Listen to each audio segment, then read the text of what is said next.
Ce programme est financé par les amis et partenaires du ministère de Joyce Meyer. Arrêtez de penser à vous-même et pensez à quelque chose qui se rapporte à la vie supérieure. Et ne vous concentrez pas trop sur vos fautes non plus, cela peut vous rendre égoïste aussi. Vous dites c'est possible? Oui, absolument. Eh bien vraiment, ceci ne va pas en moi, cela ne va pas en moi. Même ceci peut vous garder de vous concentrer sur ce que Dieu veut que vous fassiez.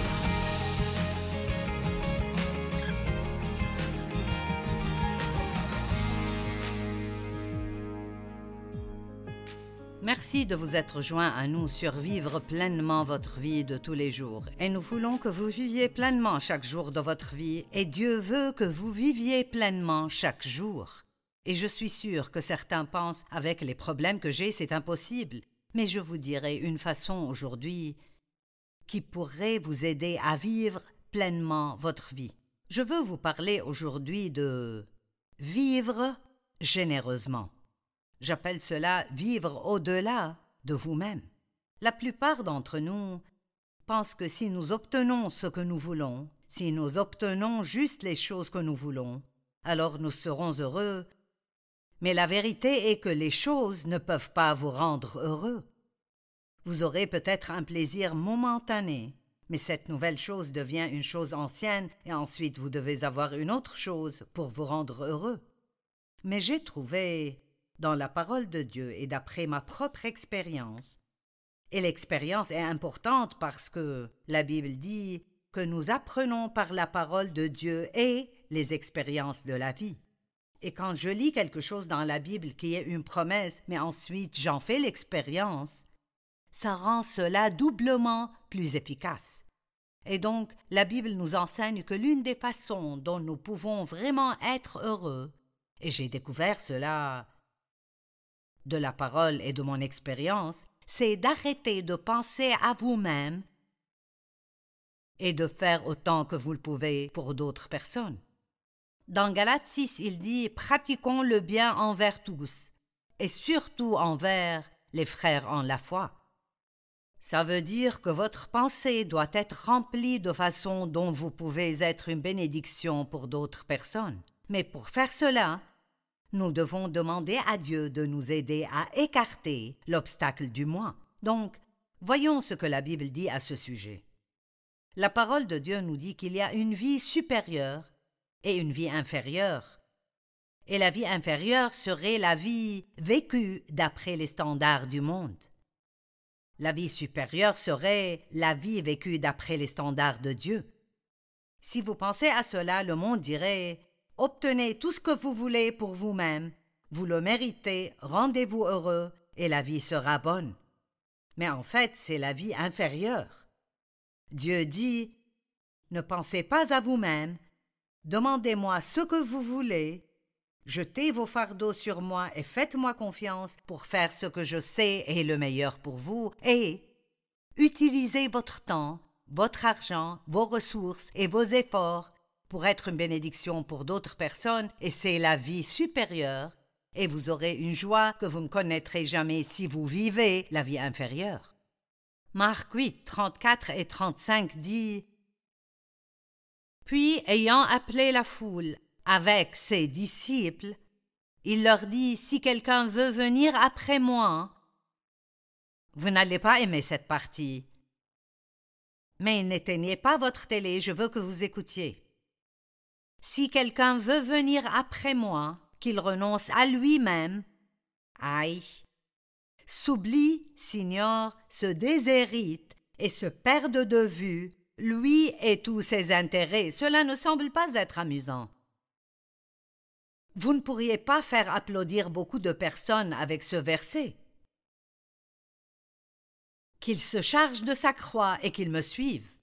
Donc la croix que nous devons porter n'est pas la pauvreté, ni la maladie, ni les plaies, ni les désastres, ni la misère. Nous entendons des gens dire « c'est juste la croix que je dois porter dans la vie ». Ce n'est pas ce qu'est la croix que Jésus veut que nous portions est de vivre généreusement. Et oui, faites des choses pour vous-même, occupez-vous de vous-même, Mais ne perdez pas l'équilibre quand il s'agit de ce qui est en premier dans votre vie. Faites d'autres personnes une priorité et vivez pour les aider. Maintenant, je ne dis pas de plaire aux gens. Ce n'est pas ce dont je parle. Mais quand vous aidez d'autres personnes à cause de votre amour pour Dieu, vous plaisez alors à Dieu. Et si nous tous nous faisions cela, le monde serait impressionné par ce que c'est que d'être chrétien. Et vous ne pourriez plus trouver de place à l'Église pour quiconque de plus.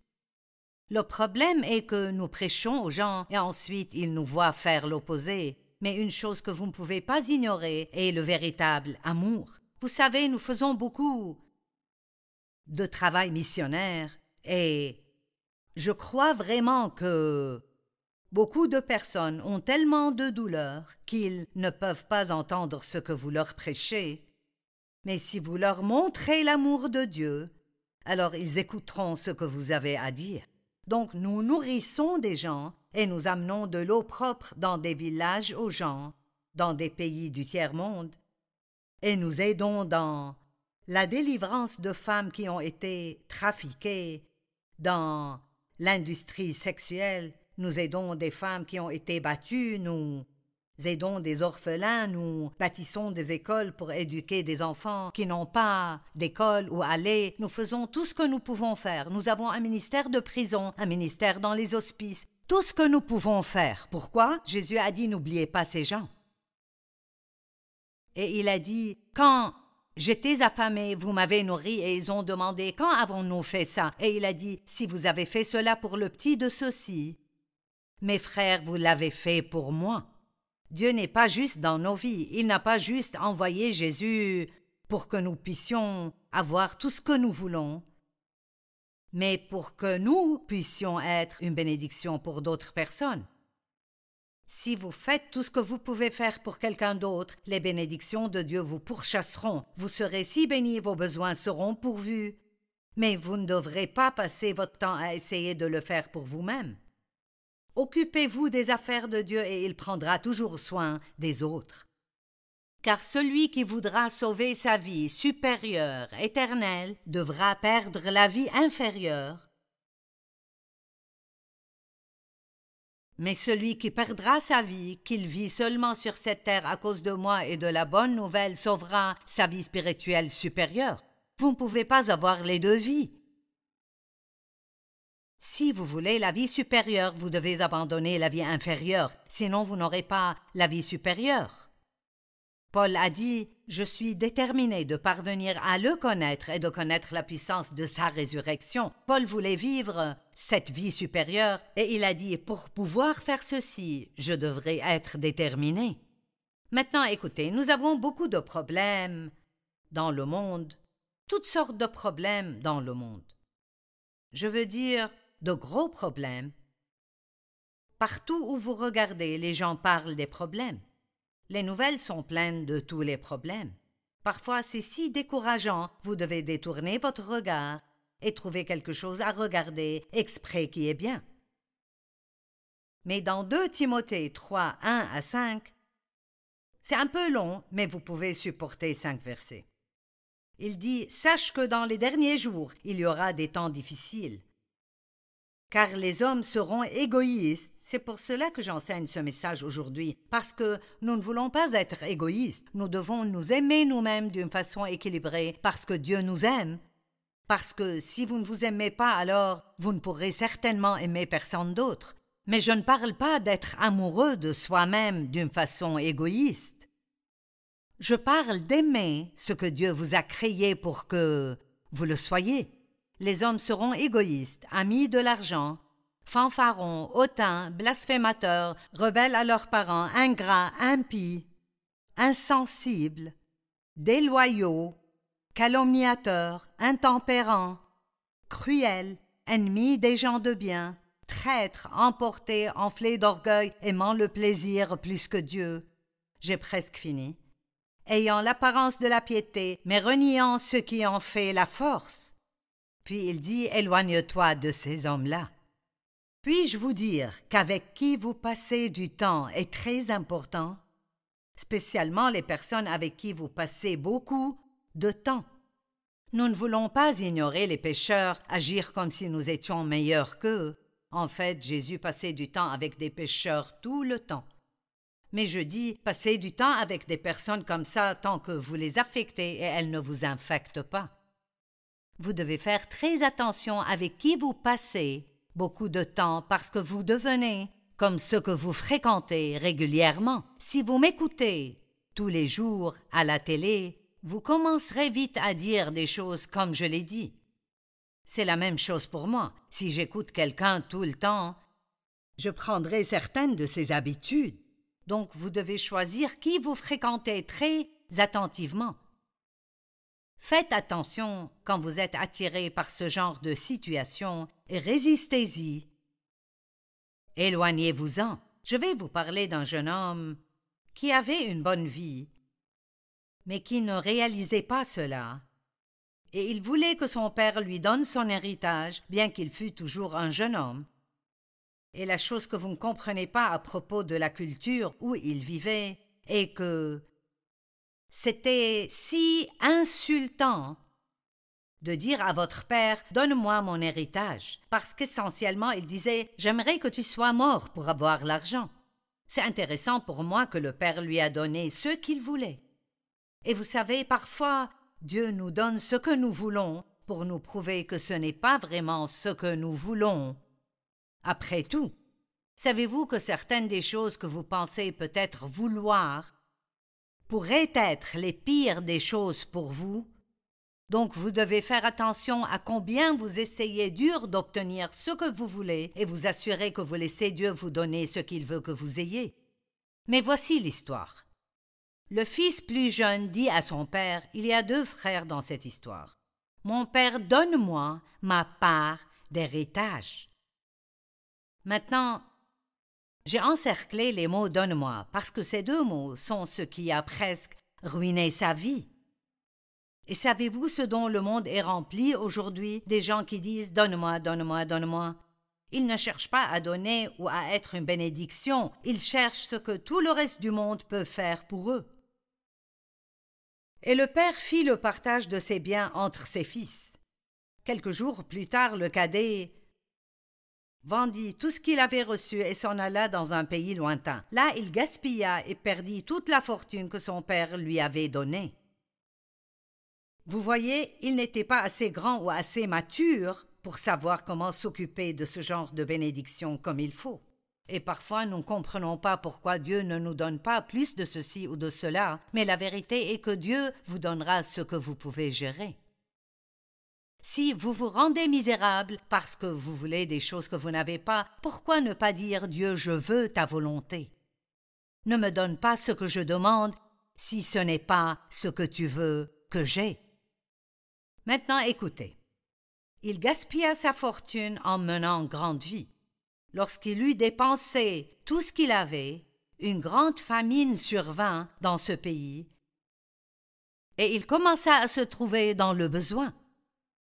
Il se trouva donc du travail à garder les pourceaux. Son boulot était de nourrir les pourceaux. Mais avant longtemps, tout ce qu'il pouvait manger était la même chose que les pourceaux mangeaient.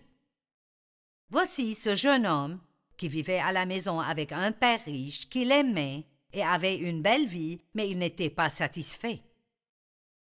Peut-être que vous regardez aujourd'hui et vous vous êtes permis d'être insatisfait, mais si vous y pensez vraiment et vous regardez autour de vous, vous avez une belle vie.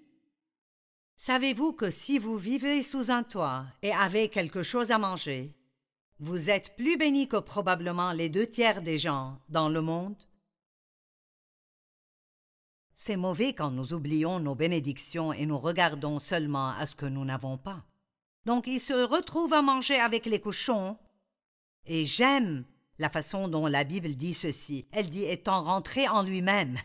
Et vous savez, beaucoup d'entre nous, nous avons besoin d'un réveil. Nous avons besoin d'un réveil dans notre vie. Avez-vous besoin de rentrer en vous-même? Avez-vous besoin de vous réveiller aujourd'hui? Vous êtes-vous éloigné de Dieu et est-ce un réveil pour vous? Vous savez, nous avons besoin de rester forts chaque jour, de garder notre foi active et nous accrocher à Dieu avec tout ce qu'on a. ne laissez pas le monde vous l'enlever. Il est rentré en lui-même et il a réalisé, ici, je mange avec les cochons. Et il s'est dit, je sais ce que je ferai. J'irai à la maison, vers mon père, et je lui dirai, mon père, je ne suis plus digne d'être appelé ton fils. Mais me prendras-tu? Il a dit, je me lèverai, j'irai vers mon père, et je lui dirai, mon père, j'ai péché contre le ciel et contre toi, et Dieu est si bon. Et il est le maître des secondes chances, et des troisièmes chances, et des quatrièmes chances. Et je ne sais pas où vous êtes maintenant, mais je crois que je parle à des personnes aujourd'hui qui ont besoin d'une deuxième chance ou une troisième chance. Et peut-être que le diable vous a convaincu que Dieu ne vous reprendra pas, il est un menteur. Je me demande si ce jeune homme a pensé, je me demande si mon père me reprendra. Donc il est retourné chez son père. Et il est écrit que le père est venu vers lui en courant. Et les hommes plus âgés en ce temps ne couraient pas. Son père était si heureux de le voir. Il a ordonné qu'on fasse une grande fête, qu'il tue le veau gras, qu'il lui amène la plus belle robe, qu'on lui mette un anneau au doigt. Et le fils était repentant, et donc tout ce que le père voulait était de lui amener la restauration. Si vous êtes tombé dans le péché et vous êtes repentant, Dieu veut juste vous restaurer et il veut le faire maintenant.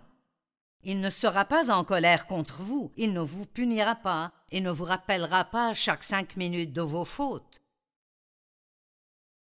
Donc, si vous vous retrouvez dans un champ de porc, en quelque sorte, vous pouvez vous repentir et vous pouvez retourner chez votre père et dire « Père, j'ai péché et je veux retourner à la maison ». Il y a un autre jeune homme dans la Bible qui est allé chez Jésus et a dit « Qu'est-ce que tu veux que je fasse? Qu'est-ce que je dois faire pour être juste devant toi pour faire ce que tu veux que je fasse? » Et il lui a dit « Garde mes commandements. » Et le jeune homme, si imbu de lui-même, a dit « Oh, j'ai fait cela, j'ai fait cela. » Et Jésus lui a dit « Il te manque encore une chose. » C'est quelque chose que nous devons réaliser, c'est que quoi que nous pensions avoir fait, il y a toujours quelque chose qui nous manque. Et c'est vraiment une bonne nouvelle parce que ça veut dire que, qu'importe combien de bonnes choses nous pensons avoir faites, il n'y a rien que nous puissions faire qui nous rendrait juste devant Dieu. Nous avons toujours besoin de Jésus. Il y a toujours cette chose qui nous manque. Et Jésus veut venir et réparer cela. Et donc Jésus a dit au jeune homme, parce que l'homme était très riche, il a dit « Va vendre tes biens, distribue-les aux pauvres. » Et la Bible dit que le jeune homme s'en est allé tout triste parce qu'il était très riche. Maintenant écoutez, il y a un message plus profond dans cette histoire que nous lisons. Que se serait-il passé si le jeune homme avait vendu tout ce qu'il avait et distribué l'argent aux pauvres? Je peux vous le dire, s'il avait fait cela, il aurait fini avec beaucoup plus que ce qu'il avait au départ. Dieu veut toujours nous bénir, mais il ne veut jamais que notre argent ou nos possessions nous arrêtent de lui obéir. Tout ce que vous avez appartient à Dieu de toute façon et vous n'auriez rien s'il ne vous l'avait pas donné au départ. Faites attention de ne pas laisser votre argent et vos possessions vous rendre égoïstes. Tout ce que vous obtenez, assurez-vous de le partager avec d'autres. Une autre façon de ne pas être égoïste est de ne pas prendre offense. Êtes-vous une personne irritable qui est facilement blessée? Eh bien, la Bible dit que l'amour n'est pas irritable. Marc 4, 14 dit « Le semeur sème la parole ». Le verset 15 « Certaines personnes se trouvent au bord du chemin où la parole a été semée. À peine l'ont-ils entendu que Satan vient arracher la parole qui a été semée en eux. Puis il y a ceux qui reçoivent la semence sur le sol rocailleux. Quand ils entendent la parole, ils l'acceptent avec joie. » Il dit ici, comme vous lisez l'histoire entière, que certains ont été offensés, d'autres sont trompés par la séduction de l'argent et des richesses. Le diable fera tout pour vous arrêter de laisser cette parole prendre racine dans votre cœur. Vous pourriez aller à l'église et entendre un merveilleux message de votre pasteur et peut-être le voir conduire hors du parc de stationnement et il a une meilleure voiture que vous et tout d'un coup vous êtes offensé. Et vous le jugez et vous dites « Eh bien, il ne devrait pas conduire une voiture comme ça. » Vous n'êtes jamais jaloux de personne si vous avez ce qu'ils ont. Vous êtes jaloux de personnes qui ont plus que ce que vous avez. Et voici la morale de cette histoire. Vous auriez pu avoir aimé son message et ça aurait pu être une parole merveilleuse, mais si vous êtes offensé avant de rentrer chez vous, l'ennemi peut vous voler cela.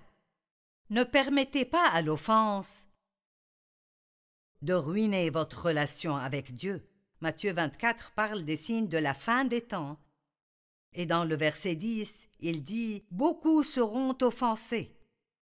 Il y a beaucoup de personnes en colère aujourd'hui. Il ne faut vraiment pas beaucoup pour mettre les gens en colère. Et l'une des raisons est que les gens sont si égoïstes et centrés sur soi que si vous ne leur donnez pas ce qu'ils veulent, ils se mettront en colère. Mais l'amour n'est pas aisément offensé. Une autre chose pour laquelle nous devons faire très attention est de ne pas penser à nous-mêmes excessivement. Essayez juste de vous enlever de votre pensée et de demander à Dieu qui vous pouvez aider. Romains 12, 1-3 dit « Je vous exhorte donc, frères et sœurs, par les compassions de Dieu, à offrir vos corps comme un sacrifice vivant, saint, agréable à Dieu, ce qui sera un culte raisonnable. Ne vous conformez pas au siècle présent, mais soyez transformés par le renouvellement de l'intelligence. Par la grâce qui m'a été donnée, je dis à chacun de vous de n'avoir pas de lui-même une trop haute opinion. » Ou peut-être que ça pourrait aussi dire « Ne pensez pas à vous-même plus souvent qu'il ne le faut. » Est-ce que je suis belle? Qu'est-ce que les gens pensent de moi? Qu'est-ce que les gens disent de moi? Suis-je assez important? Arrêtez de penser à vous-même et pensez à quelque chose qui se rapporte à la vie supérieure. Et ne vous concentrez pas trop sur vos fautes non plus, cela peut vous rendre égoïste aussi. Vous dites « C'est possible? Oui, absolument. » Eh bien, vraiment, ceci ne va pas en moi, cela ne va pas en moi. Même ceci peut vous garder de vous concentrer sur ce que Dieu veut que vous fassiez. Ne vous concentrez pas tout le temps sur ce que vous voulez, mais plutôt sur ce que vous pouvez faire pour d'autres personnes. Je fais cela dans mon temps de prière chaque matin. Dieu, que puis-je faire pour toi aujourd'hui? Je ne sais pas combien d'entre vous ont des enfants qui ont grandi. Et vous savez, quand vous avez des enfants qui ont près de 40 ou 50 ans, ou je ne sais pas l'âge de vos enfants, vous êtes fatigué de tout faire pour eux et vous voulez qu'ils fassent quelque chose pour vous. J'aime quand un de mes enfants dit « Fais-moi savoir si tu as besoin de quoi que ce soit » ou « Y a-t-il quelque chose que je pourrais faire pour toi ?» Vous savez, tous les parents veulent que leurs enfants arrivent à un point pivot où ils ne disent plus « Maman, j'ai besoin de ça, peux-tu faire ceci? Papa, peux-tu faire cela? Donne-moi, donne-moi, donne-moi. » Ils veulent entendre « Que puis-je faire pour toi, maman? Et pour toi, papa? » Dieu est vraiment pareil. Il ne veut pas que nous venions toujours à lui les mains ouvertes. Il veut que nous lui demandions « Que puis-je faire pour toi? Comment pourrais-je te servir? Comment pourrais-je être une bénédiction pour toi? » Et tellement de fois, Dieu vous montrera une personne dans le besoin. Jésus a dit « Si vous avez fait cela au plus petit de mes frères, vous l'avez fait pour moi. Et si vous ne l'avez pas fait pour eux, alors vous ne l'avez pas fait pour moi. » Finalement, arrêtez de vous préoccuper de ce que d'autres personnes pensent de vous tout le temps. Oh mon Dieu! Nous nous préoccupons tellement de qu'est-ce qu'ils penseront. Est-ce qu'ils aiment ma tenue? Est-ce qu'ils aiment mes cheveux?